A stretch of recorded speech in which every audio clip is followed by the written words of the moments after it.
Well, September 2nd is Tibetan Democracy Day. It marks the establishment of the democratic government of the Dalai Lama, who fled China's grip to live in exile in India. Here in Taipei, Taiwan lawmakers held a launch event for a book on how Tibet was betrayed by Beijing.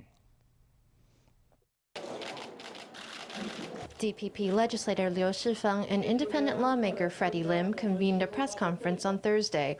They were joined by a representative of the Dalai Lama's official office in Taipei, who announced a new book exposing the betrayal behind China's 70-year occupation of Tibet.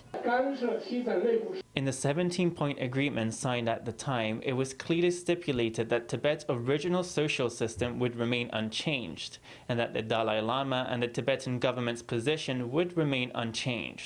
But when they began enforcement, they began to forcefully interfere in Tibet's internal affairs. At the time, they promised they'd only station around 20,000, 30,000 PLA troops.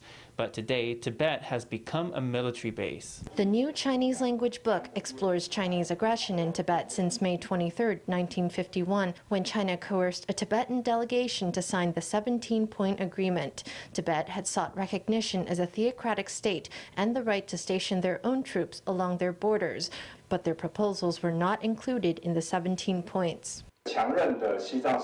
The indomitable social democracy of the Tibetan people is constantly puncturing the lies of Beijing.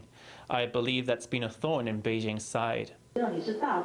Agreements reached between a big country and a small one represent a form of duress. There is no so-called equality here. There is no so-called freedom.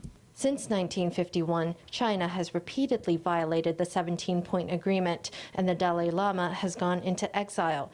Taiwan's Parliamentary Group for Tibet said Thursday that Tibet's story is comparable to Hong Kong's, and both can serve as valuable lessons for Taiwan.